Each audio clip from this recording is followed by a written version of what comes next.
Good evening and welcome to Real Talk, Phi Beta Sigma Fraternity's annual think tank and forum, which is devoted to discussing real topics, real issues affecting the African American community. My name is Darrell Anthony Anderson Sr., and I'm the International Executive Director for Phi Beta Sigma Fraternity Incorporated. We are excited that you've chosen to join us today. We really are. On this evening, we take part in a bold conversation on the importance and responsibility of community conscious men to mobilize and encourage citizens to vote.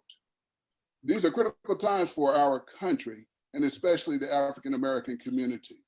As a brotherhood of conscious men actively serving our communities, Phi Beta Sigma Fraternity is committed to addressing and tackling the issues that plague our young men, our men of color, and communities of color around the globe. There is so much work to do. And as this upcoming general election is critically dependent upon the execution of everyone's voting right, we need you to vote.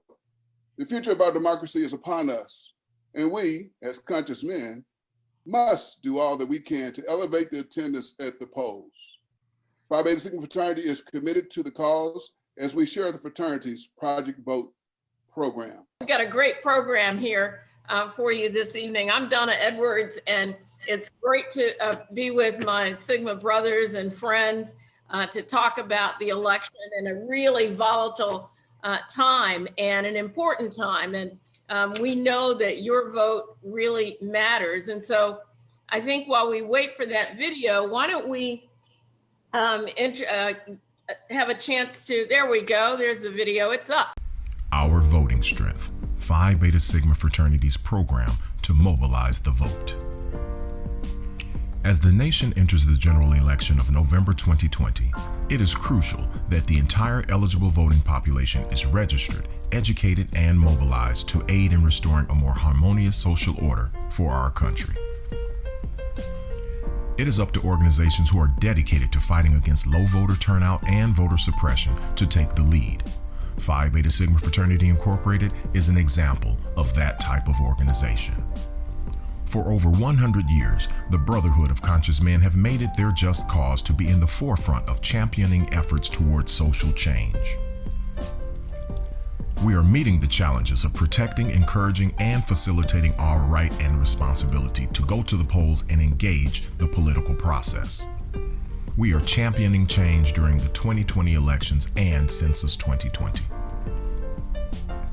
Our plan has three main components: partnerships, member education, and grassroots brotherhood activism. Phi Beta Sigma has partnered with amazing organizations to support and work alongside nationally and locally. Our joint orders with the NAACP and the National Urban League allow us to have additional infrastructure needed to have maximum impact. There are several campaigns focused on voter registration and anti-voter suppression with which we have developed working relationships, including former First Lady Michelle Obama's When We All Vote, former Georgia State Representative Stacey Abrams' Fair Fight 2020, nationalvoterregistrationtoday.org, Adopt a Precinct, and finally, we have the constitutionally bound partnership with our sisters of Zeta Phi Beta Sorority Incorporated. On National Voter Registration Day, Phi Beta Sigma engaged nationwide with the mantra, "Register in September, vote in November."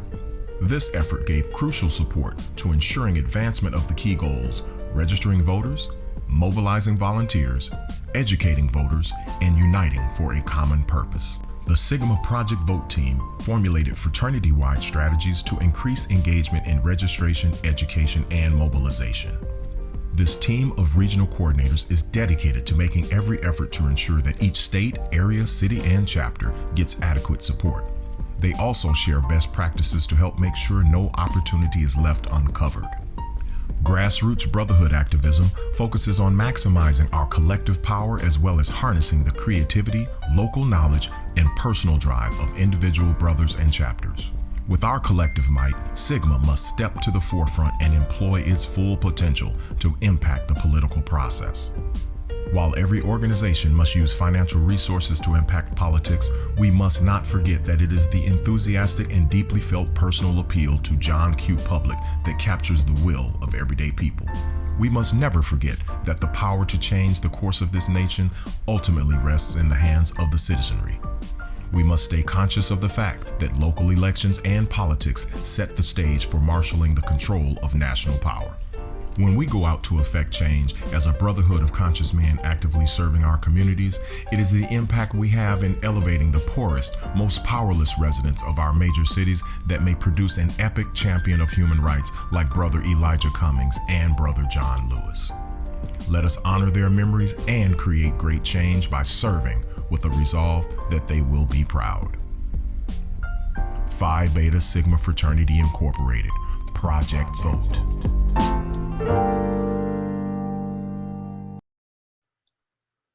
Please allow me to introduce the phenomenal panel and moderator for the evening. And the person that's going to do that is our International First Vice President, Brother Chris Ray. Brother Ray. Thank you so much, Brother Anderson, and good evening, everyone. This evening, we have assembled a stellar group of panelists who are passionate and experienced in political process and the issues impacting the African American community. Please allow me to introduce them all to you. Mayor Muriel Bowser. On November 6, 2018, Mayor Bowser became the first woman ever re-elected as the mayor of Washington, D.C., and the first mayor to earn a second term in 16 years. Since taking office, the mayor has taken bold steps to reset D.C.'s global and national competitiveness, speed up affordable housing, diversifying the DC economy, increase satisfaction in city services, and invest in programs and policies that allow more families to live and thrive in DC. Honorable Michael E. Crystal was elected the 35th International President of Phi Beta Sigma Fraternity Incorporated on July 20th, 2017. This notable achievement was the culmination of a 35-year commitment to the fraternity's principles of brotherhood, scholarship, and service. He's currently the Vice President of Operations for the Kroger Company in Phoenix, Arizona, where he's responsible for leading a team of 22,000 employees within 122 stores in Metro Phoenix and Tucson. Michael has increased sales within the division by championing an improved shopping experience, high-level merchandising standards, people development, and accountability of his team to deliver the desired financial results. Joe Madison is a groundbreaking radio personality and civil rights activist who has devoted his career to raising awareness about issues around the world, encouraging dialogue among people of different backgrounds, and raising money to support multicultural education and institutions. Known as the Black Eagle, he can be heard weekday mornings on Sirius XM's Urban View. Joe uses his show as a platform for inspiring action on critical issues affecting the African American community. In 2015, Joe set a Guinness World Record for the longest on-air broadcast, 52 hours, which raised more than $200,000 for the National Museum of African American History and Culture. He is a member of Phi Beta Sigma Fraternity Incorporated. Tyleek M. McMillan is a recent graduate of North Carolina A&T State University, where he graduated with a Bachelor's of Science in Political Science. At 23, Tyleek knows how to make change in the world.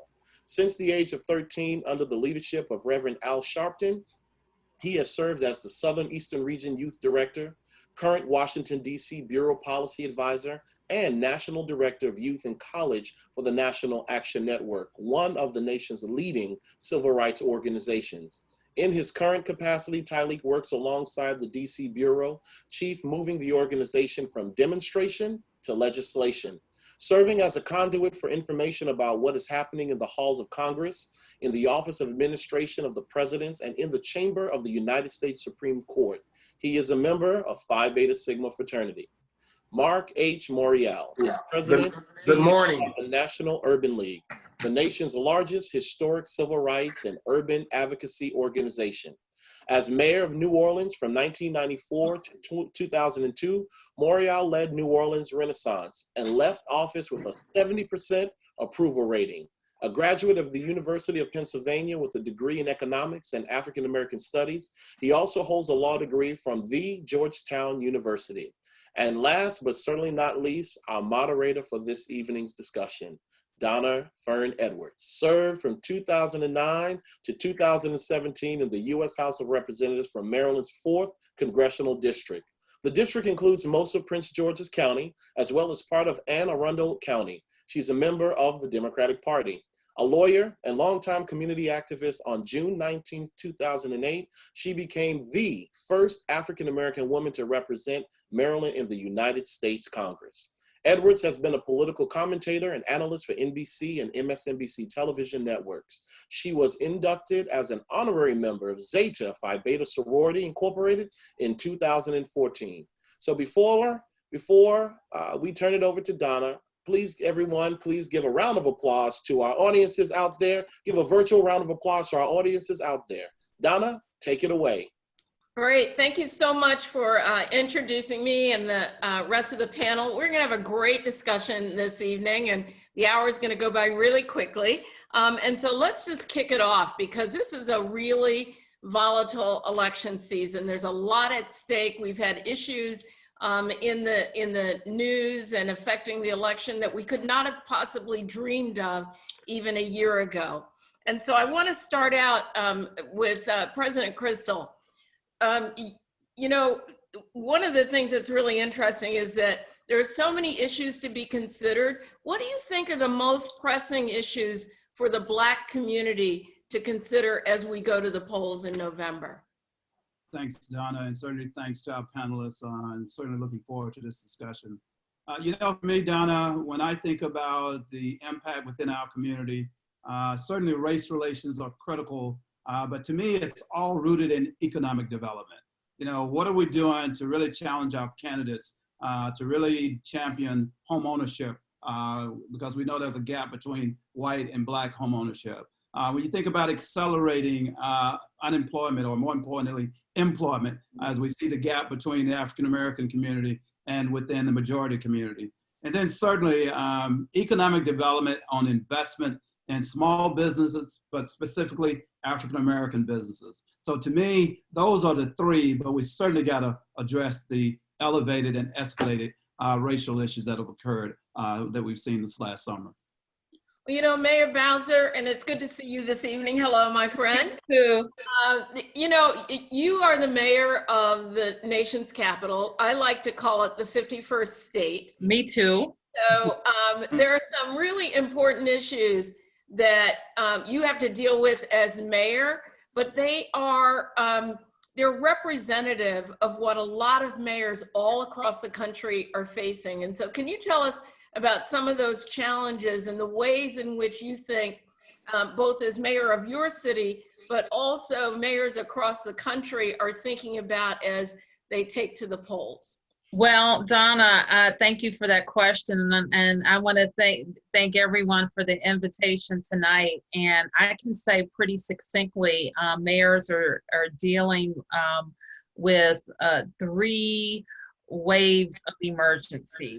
First, we have the global pandemic, we have the racial reckoning, and we have the economic devastation caused by COVID. And all of those things are happening to us all at once that have caused people to be anxious about their futures, their health, and how our cities come back. So I think mayors are on the front lines, and we're doing this all absent national leadership. And a global pandemic is, if there's nothing that a national government should do, certainly is to keep people safe and healthy and protect us from global pandemics and help us respond. And so I think mayors are on the front lines, and we need help. We need help from our national leadership. Thanks so much for that. And, you know, I was thinking, as Mayor Bowser was speaking, of course, Mark Morial, you were a mayor too. And, and now, of course, at the Urban League, you get to see all across the country ways in which communities are struggling to build their economies, get people employed, making sure that they can really take advantage of the 21st century. But I wonder, for Black communities, are there particular issues that affect our communities in different ways that we need to elevate in this election cycle? And do you see the candidates really doing that? Well, no doubt. Look, thank you to you for your great and distinguished career. And certainly thank you to Phi Beta Sigma and Also, good to see Mayor Bowser. Good to see you, Mayor. And I want to lift up the mayors, because in this pandemic, the mayors and many governors have filled the breach left by the void coming from 1600 Pennsylvania Avenue to guide their communities, to comfort their communities, to lead their communities, and to make the tough and difficult decisions. So I want to lift that up. Donna, to your question, no doubt, the racial wealth gap, income inequality, and racial income inequality are stifling issues for Black America. The average Black family earns 40+ thousand, the average white family 70+ thousand. The wealth gap is even wider. It's a 10-to-1 ratio. Right now, as we sit, right now, the avalanche of evictions and foreclosures may be coming down on our cities, may be coming down on our communities, absent intervention by Congress to assist with a nationwide foreclosure moratorium, a nationwide eviction moratorium, and funding for states and cities to assist them over troubled waters. Those issues for Black America are crucial. I look out today and I look with incredible pride on all of the African American mayors, and particularly the African American women who are leading American cities with strength, with determination, with a sense of purpose, and it is absolutely morally reprehensible that the Congress of the United States, particularly led by the grand old party, the GOP, would in fact rush with the first COVID bill to provide a lifeline to airlines and hotels. Okay, they needed help, but now make excuses about assisting cities and states. All sorts of excuses, all sorts of diversionary tactics, all sort of intellectually dishonest, if you will, misrepresentations. And so for Black America today, we have a short run challenge, and that is we have to survive. We have to keep the roof over our heads.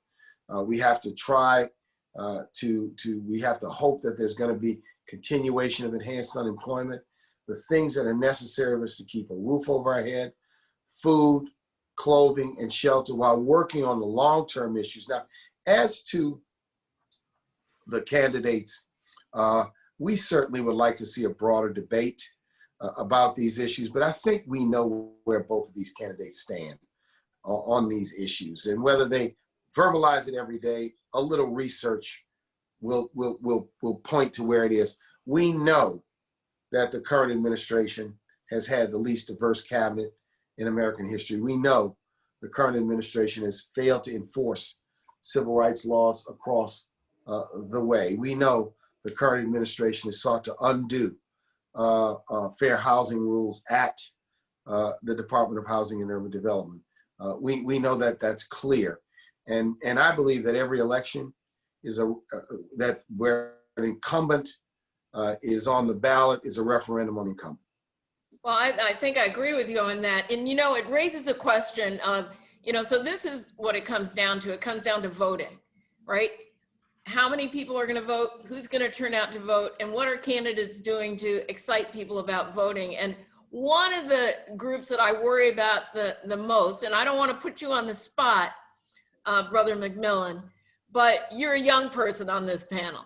And, you know, I mean, look, I'm the mother of a 32-year-old, and it's hard to say that, but I am. And I see the messages that are being directed to him through social media in this election cycle. And they are, in my view, they're messages that are designed to make him decide not to vote. Now, his mother's not going to let him do that. But I wonder, Tylee, if you could speak to, you know, how the current issues around the social justice movements that have been really led by Black young people, not just through Black Lives Matter, but young people really pouring onto the streets, discovering their activism, and how that connects to what's going to happen to help them turn out to vote on November 3rd? And will they?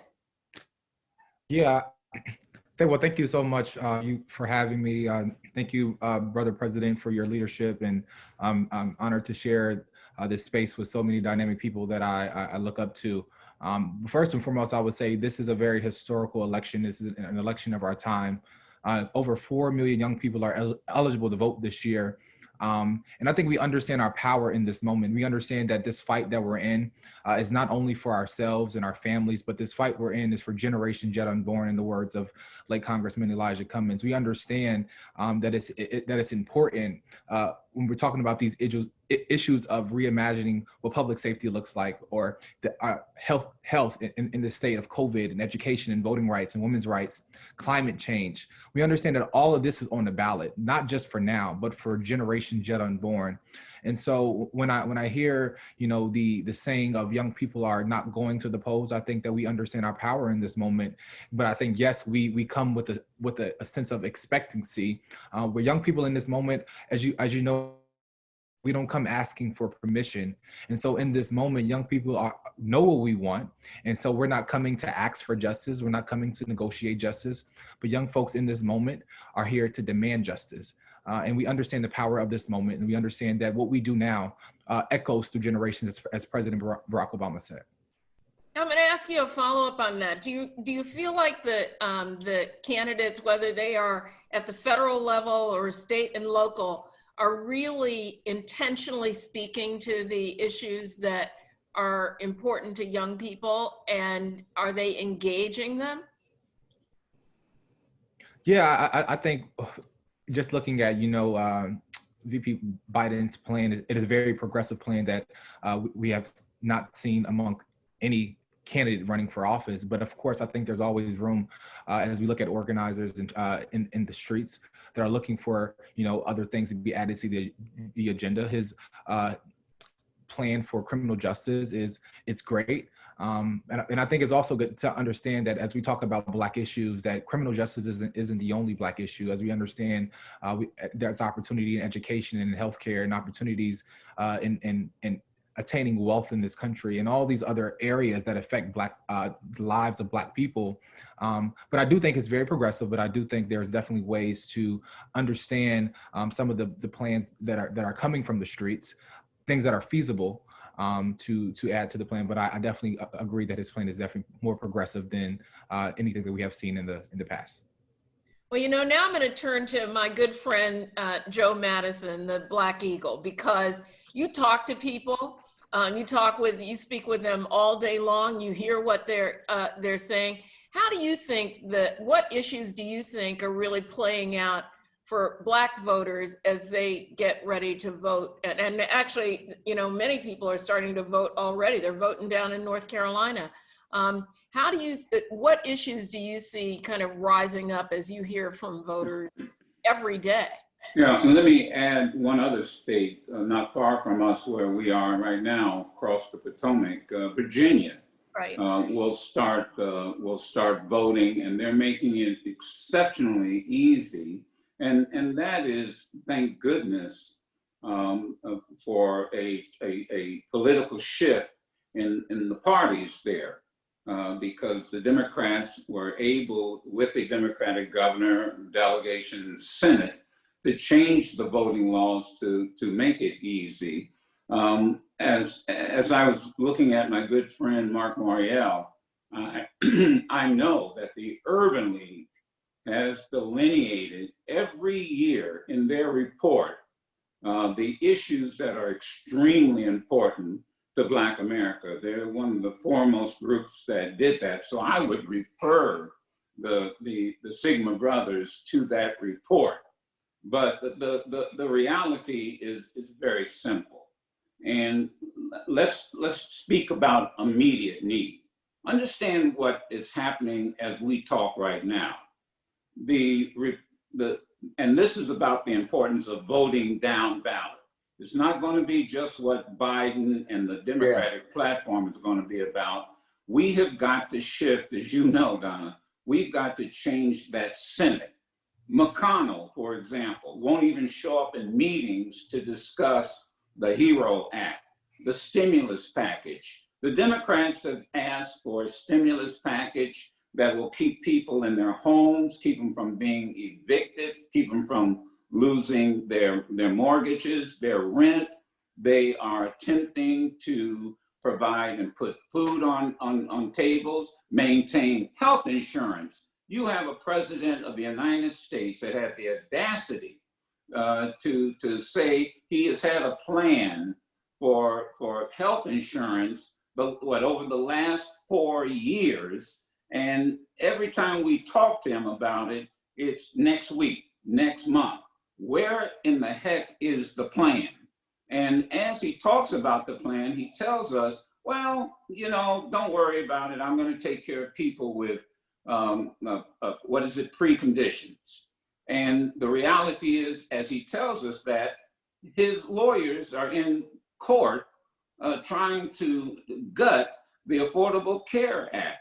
So right there in just a paragraph, housing, food, kitchen table issues, and as the young brother said, look at, you have Kamala Harris, who has put on the table the importance of trying to increase Pell Grants, which most students who go to historically Black colleges depend on, and additional funds to keep historically Black colleges not only above water, but to make them viable and competitive. I mean, we should be really proud, for example, of Howard University, where they jumped 23 places in the Newsweek rating of colleges. And that wasn't by accident.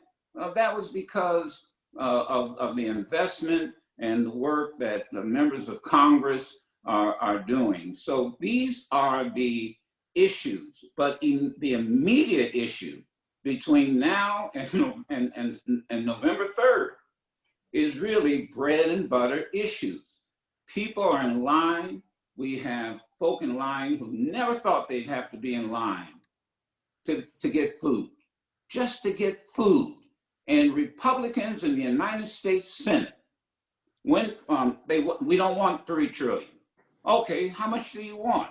And you know how the process works. Oh, well, let's cut it down to 1 trillion. And the Democrats said, no, you can't do that. And let's start all over. Let's give us another figure. And McConnell went down to 500 billion. So he went from 3 trillion to billion, and he won't even show up to negotiate. So it's not just President Biden and his platform, but I say, please understand, vote this down ballot. We must clear house. You've got to clear house. And people should realize, or else we're going to be right back where we started from. right. I mean, and people should realize, of course, you know, next year is a redistricting year. You know, we finish the census and then we redraw lines, and so state legislative races are important. Every single race. So. And can I bring up the census? Thank you for reminding me. You have a president of the United States who actually suggested we ought to cut the numeration short. Yeah, and I want to let you all know, I want to add, since you're talking about the census, you know, we have filed suit against the Census Bureau in the Federal District Court in Maryland. Oh, good. And rather, it's the Federal District Court in California. We have another lawsuit in the Federal District Court in Maryland against the Postal Service. We got a temporary restraining order against the census in California. It's a nationwide temporary restraining order, and we've got a hearing over the next few days to get a preliminary injunction. I mean, we have decided we're going to go to court. We're going to challenge these actions in court. We have to be prepared to challenge election practices in court. I just heard a news clip just before I got on this Zoom that the rate of rejections for Black voters of mail ballots in North Carolina exceeds that of whites. Yeah. So we're gonna have to throw a transparent light on this And if we have to go to court now, we're going to have to go to court now Right. to ensure accountability. This election is going to require us to be aggressive and hold elections officials accountable so that this election is not ripped off.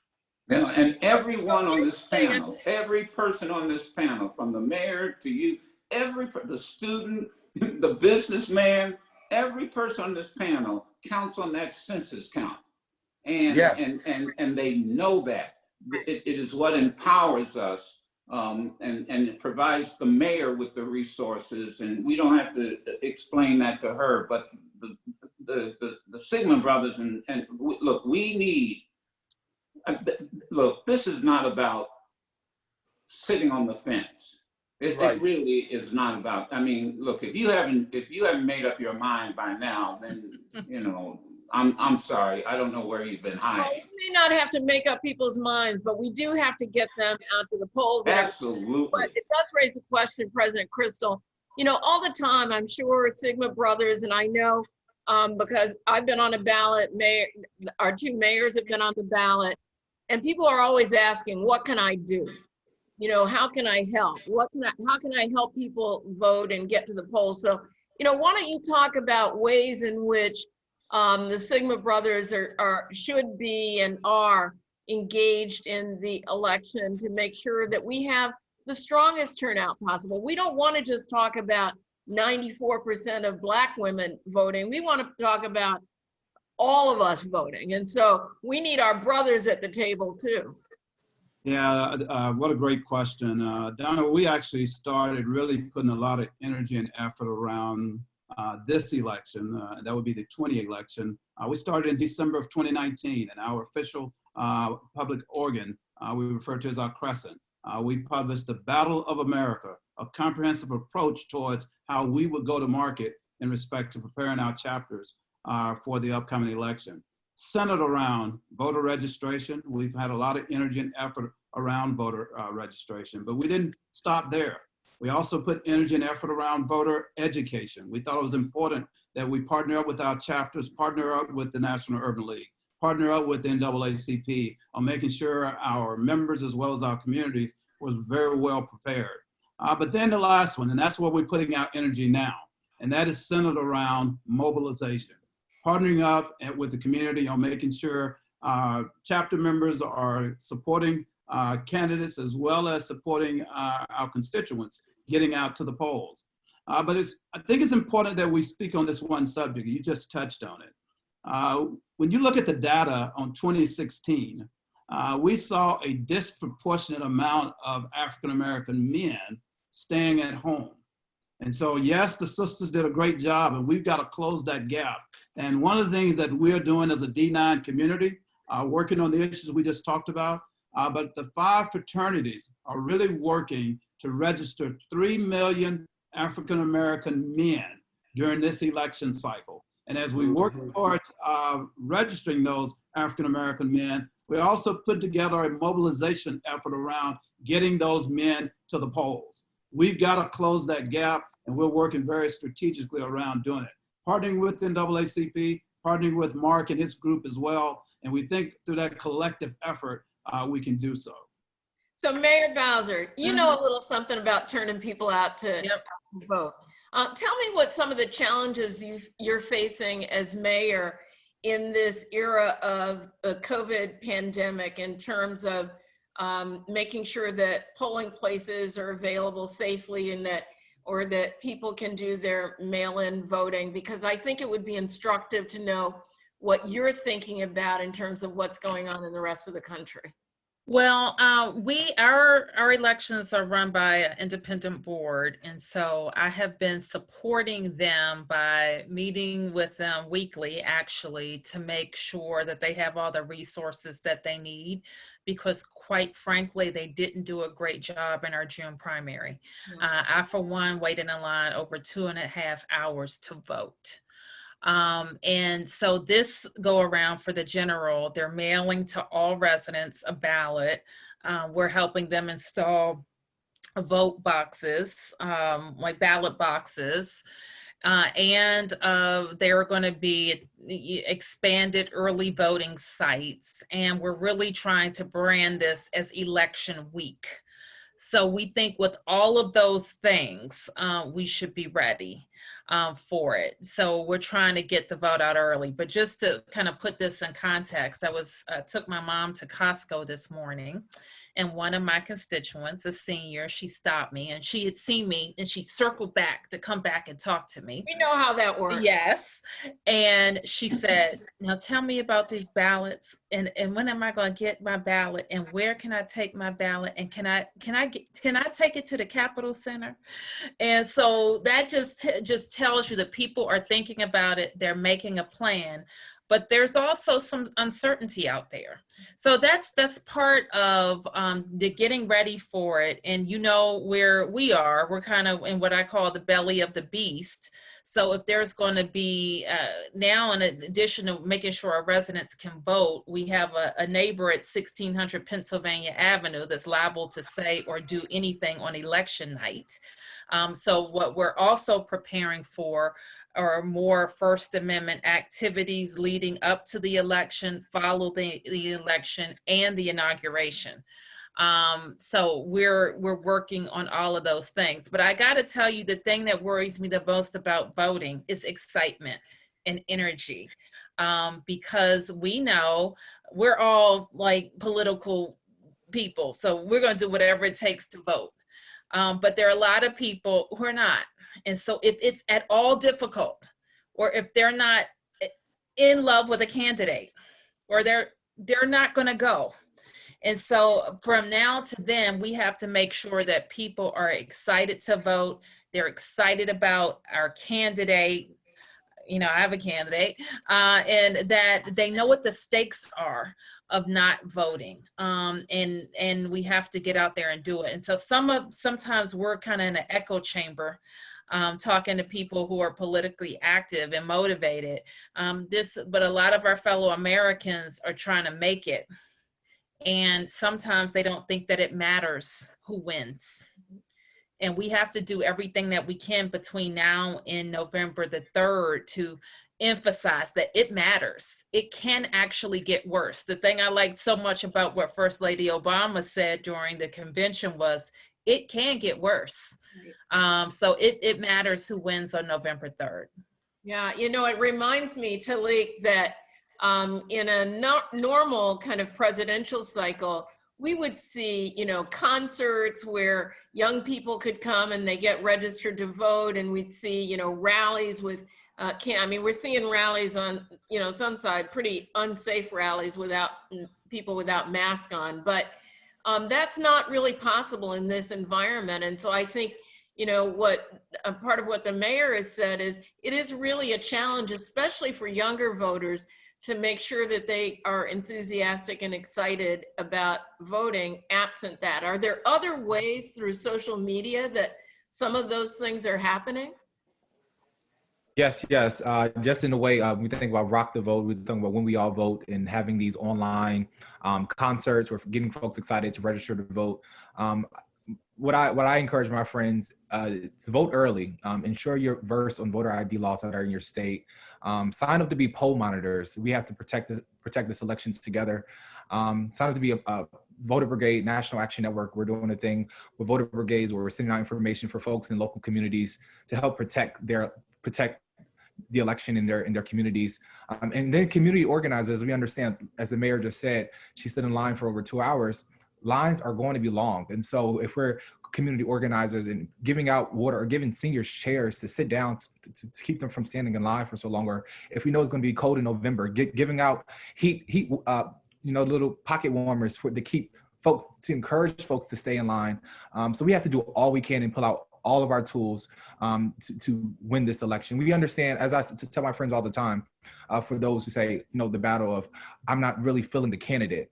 I look at elections as, it not being a Lyft or Uber where it's going to directly, I'm not looking for a political savior who's going to give me everything I want and be my fairy godparent. But sometimes I look at elections as not as the Lyft or the Uber that's going to directly get me to my result. But sometimes elections are like bus routes or like, metro stops.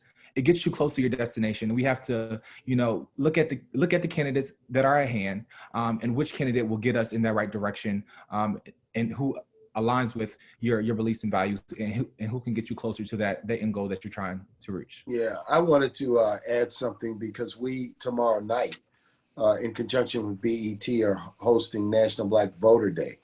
So it will be available virtually. We've got personalities, celebrities, sports figures. We'll be talking about steps everyone needs to take to put together their individualized voter plan. So we're doing that. Second thing we're doing, we have our own campaign called Reclaim Your Vote. We're working in a number of states and cities across the nation. We've got 19 organizers down there. We're asking people to volunteer. We've created a system where people can phone bank from their own house. So go to Reclaim Your Vote if you're interested in volunteering. And we're going to be doing a lot of activity. So it's good to see students doing things. It's good to see the Divine Nine doing work, civil rights organizations doing work. We all have to do our part. And I also believe you're right. This is about, an election's about a choice. Mm-hmm. And I say to people, it's about voting for the person who best aligns with your views and values. Maybe they don't perfectly align. Maybe it's not, hey, it's not going to be a perfect alignment, but best aligned. And remember, it's not just about the presidency. It's about everything down the ticket. The Senate, the House, the state legislature, those communities where they elect judges and city council members and clerks of court. All of those are important. And what we can't have, what we got to avoid, is this ballot fall off process, which in some Black communities is as high as 50%. From the top of the ballot to the bottom of the ballot, the number of people who don't vote, other than at the top of the ballot. So we want people to be educated. We want them to have a personal voting plan, and we want to make sure they get to the polls. Well, speaking of that, Joe, I think sometimes people don't really understand what it means to make a plan to vote. They are running to the store and somebody says, oh, or they see somebody has a sticker on and they say, oh yeah, today's election day, let me go vote. This election is going to be, I know people who've done that, believe me, but this election is going to be different. And people are going to have to not just make their plan to vote, but they're going to have to make their backup plan to vote. Do you hear people talking about that? Not on my show. Yeah. You really want to know the truth. But I would add to another concern, and I want to be as positive. Remember, November the 3rd is the last day to vote. Right. The plan, because that's what I'm focusing on, should be, and we should all be in with our organizations, encouraging people to vote early. That's right. I mean, this, and start it now, because as you said when we first started the conference, some states have already. So I think in addition to keeping, talking about November 3rd, that's the last day. I think we can start pushing our message out there on the internet and on social media to start voting early.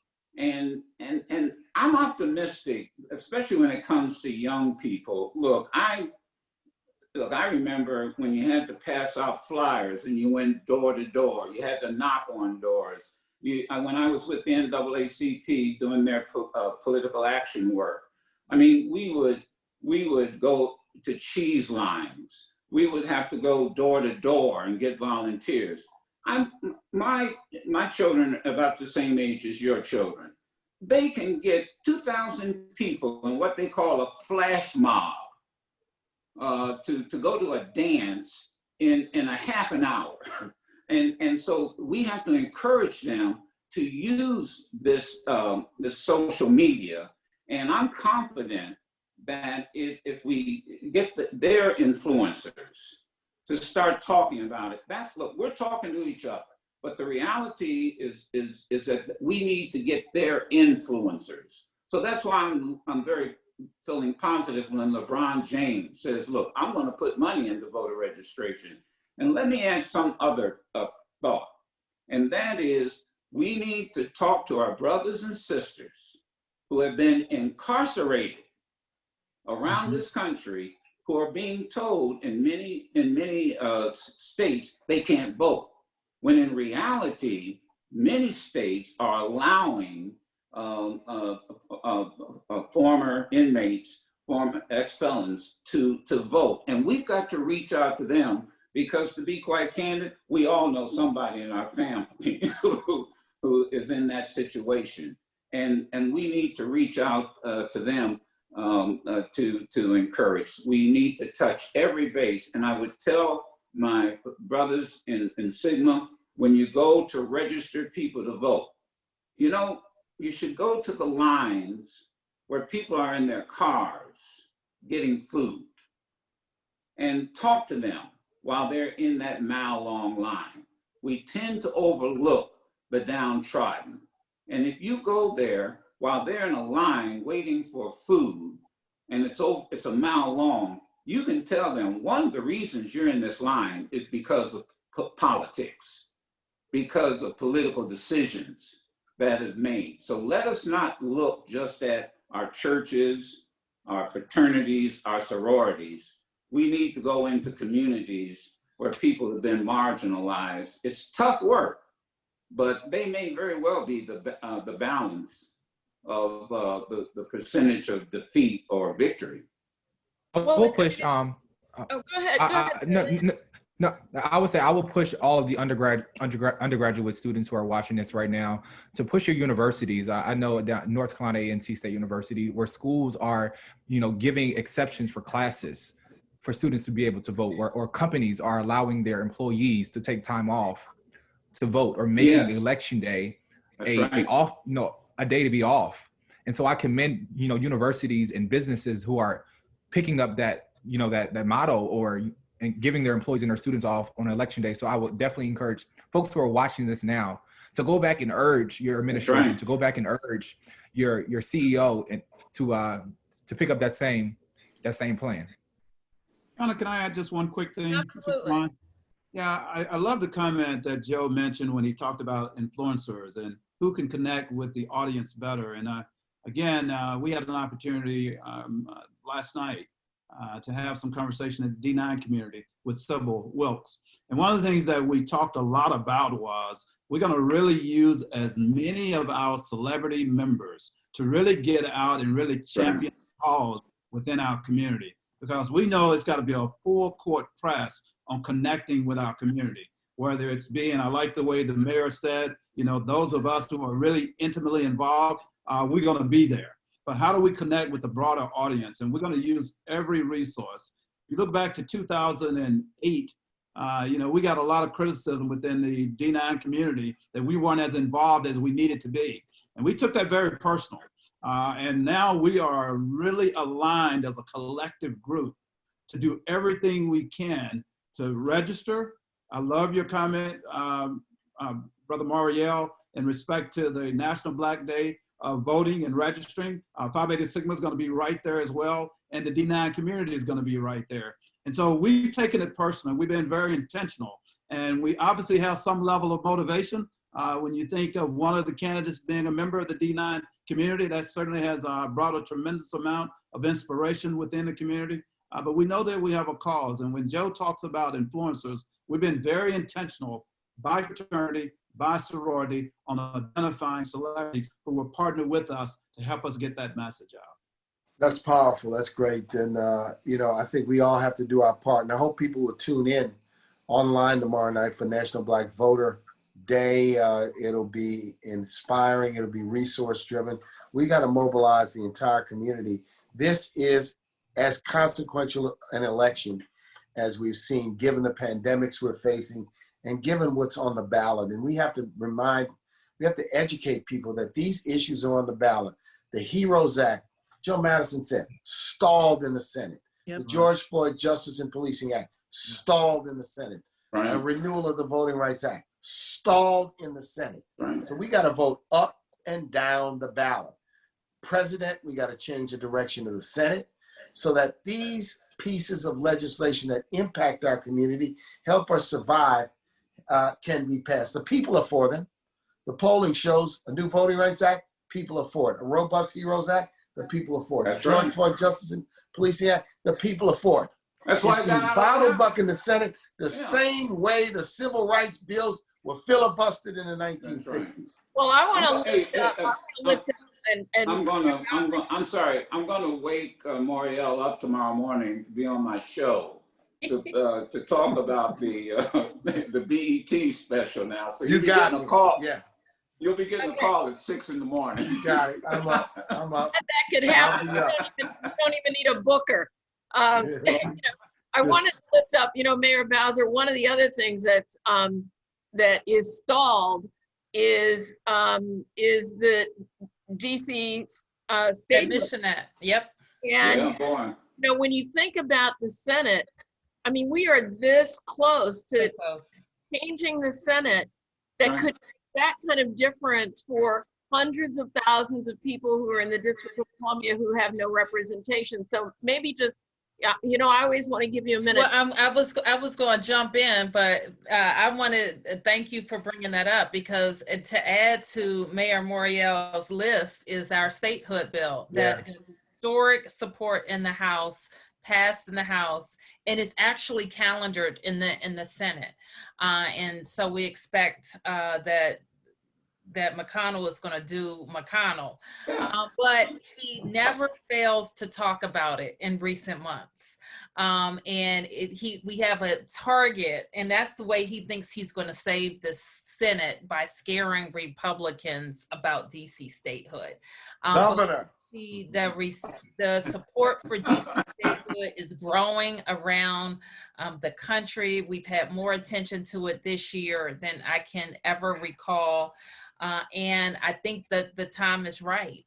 And so the Democratic nominee, our next president, has said that he's for it, and he has a history of being for it. We have the House leadership that is for it.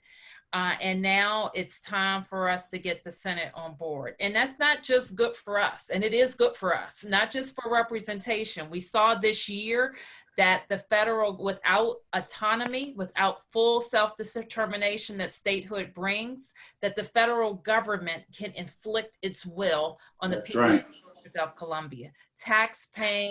Federal tax-paying citizens, literally tax without representative and without full autonomy. So we can only achieve it through statehood. I'm going to add one more bill too, and that's the Emmett Till anti-lynching bill. It is one vote away from being passed after over 200 times to make lynching, because what happened to George Floyd was the lynching. And when we talk about these kills, we are one vote away because of one junior senator from Kentucky, and they won't even allow a voice vote on the floor. And we have an opportunity to make this bill something that they've tried over 200 times. And I keep that on the table too, because Lord, if we ever needed an anti-lynching bill, it's now, because all we're watching is nothing more than legalized lynching by many of these rogue police officers. They may not be hanging them from trees, but a lynch, what happened to George Floyd and others was a lynching. And there should be a federal law against it. And there's one vote, one man who will not allow a unanimous consent on the floor of the Senate. So I'm gonna take the moderator's prerogative, and I'm gonna add not a bill on the list, but I'm gonna put the list of federal district court judges, circuit court judges, and Supreme Court justice. Yeah, absolutely. That a difference in the Senate can make a difference, not just for 4 years, but for generations. So, so there's a lot at stake in this election. And I guess the question for all of you, and I think we're running up to a time where we're going to let each one of you have a chance to close. And I think we're going to take some questions from our participants if we can get those questions in. But, you know, I guess with so much at stake, it's not one thing that should bring people to the, you know, to cast their ballots, but it can be a list and you can choose your own list. And so I think, you know, as we close this part and go into questions from our participants, our audience, I wonder if each of you could kind of comment on what the, you know, what the one or two things are that are your priorities that you want voters to focus on as they take to the polls. And why don't we? I'm gonna have to excuse myself in a minute to take another call, and I just want to thank you, Donna, and thank Governor Bowser and the Black Eagle and Phi Beta Sigma and the president of Phi Beta Sigma and the young man who spoke so well for being on tonight. But I'll say one thing. You said it, Donna. The Supreme Court. The Supreme Court. Right. One seat on the Supreme Court. Right. They hijacked the last seat from Barack Obama. They stole the last seat from Barack Obama. We cannot lose another seat on the Supreme Court. To lose another seat means they'll be trying to deconstitutionalize affirmative action, a woman's right to choose, the Voting Rights Act writ large. If people could focus on that, the Supreme Court. So, Joe, if you want to call me in the morning, I'll be there. I'll be up at 5:30. So, right. Thanks everybody for having me tonight. So much, gotta hop on another call. Thanks. God Thanks bless. For all your work. Thank you. Mayor Bowser, I know your time is short too, so if you want to give us a couple of things that we should keep in mind. Well, I think we should keep in mind that we've allowed our White House to be taken over by a president who's interested in his own personal gain. I'm going to take it out kind of a different tact at it, but literally they're using the White House to fill their pockets. They are using the White House for political events. He is hiring his own children. Now, just imagine this, Donna. If I, the mayor of the District of Columbia, tried to hire one of my family members to work for me, all hell would break loose. And the president of the United States can hire his own child. They've even just corrupted processes to procure buildings. And so we just can't trust anything that he does. And that it's the best for the American people. We always think it's best for him. So at a very basic and fundamental level, the American presidency should not be used for one man's profit or self-aggrandizement. And I'm voting to replace a president and to replace a president who cares about the American people, puts the American people first, and is somebody that is respectful and respected by Americans and by the world. Right. And of course, on this call, we're all representing our own individual opinion. Yes, of course. But not the opinion of the Sigmas. And so, but I really appreciate your sharing that, because I do think each of us makes an individual decision about what motivates us to vote. And for me, it's just about democracy, and it's about having a republic that upholds its constitution and fulfills its responsibilities to its citizens. And, I don't know that that's happening right. President Crystal? Donna, having the awesome opportunity to be the international president of a 250,000 African-American male organization. And I think about everything that's happened this summer, all of the social unrest, all of the police brutality, all of the negative images that have been advanced within our community. The thing that I'm most concerned about is when I look over at Brother Talik McMillan. What a great example of who our fraternity has the potential to be, and what example we're setting for him. And so when I think about this summer, I think about the social unrest, I think about this election, and I think about what it is that we're fighting for. We're fighting to make sure that a young man that looks like Talik McMillan, when he leaves home, he has an opportunity to return. And he has an opportunity to return because the police, they truly are protecting and serving the community. We shouldn't have that strong fear of the police within our community. And that isn't defunding the police, that's having a working relationship with the police within our community. And so when I think about what the students did, how we were out there protesting, how we were out there really letting our voices be heard, and we're moving beyond protesting to advocacy and working towards voting to inspire legislation, I believe the promise of tomorrow is encouraging. And I think we're going to see evidence of that through our young community stepping up come November the 3rd. So I'm encouraged, but I'm also hopeful.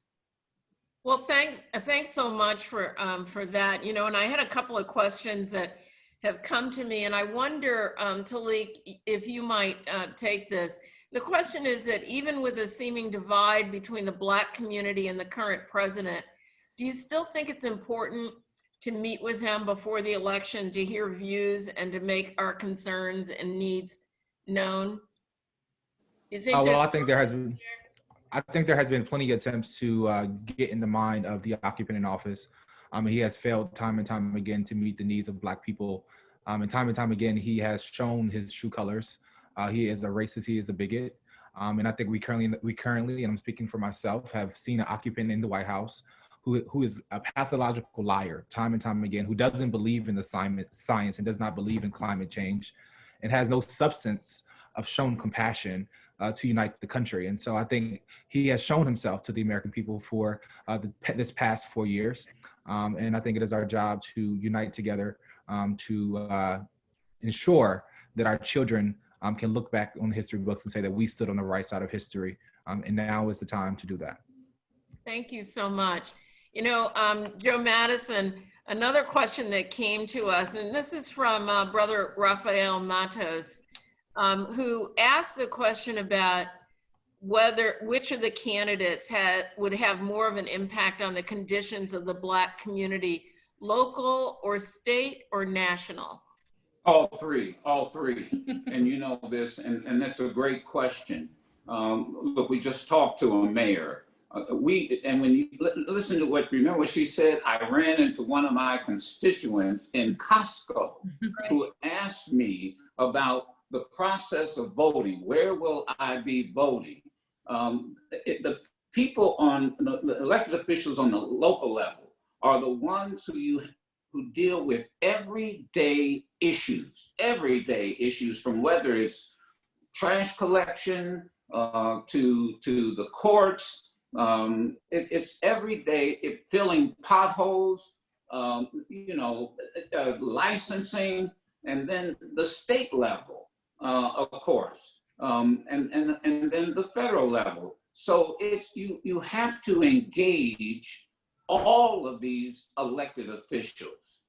And so that's a simple question to answer. That's why I said, and everyone I think has agreed, you cannot just vote for the president and then leave the ballot empty. You've got to go down that ballot all the way down to whoever they look. You know, most people don't even know who their state legislator is. You know that, and so you have to. It's everybody. And I do want to add one other thing. And I'm going to say this because I'm not part of this political class. I get to be very direct and sometimes unfiltered on serious. Thank goodness. But I'm going to tell you something. We cannot win this election. I'm speaking for myself, not the Sigmas. If President Trump if this election is close, all hell's going to break loose. I'm convinced of that. I am thoroughly convinced. This has to be a large, huge turnout. I interviewed the Secretary of State of Oregon, where they've been doing voting by mail for 20 years, Donna. Do you know that they have an 85 to 90% turnout? 80, and if we have that kind of turnout in our community, then I don't care what happens afterwards, it's over and done. But if it's thin, I'm telling you, it's going to be rough for between November 3rd and January 20th. That's great. Look, I owe our audience a correction.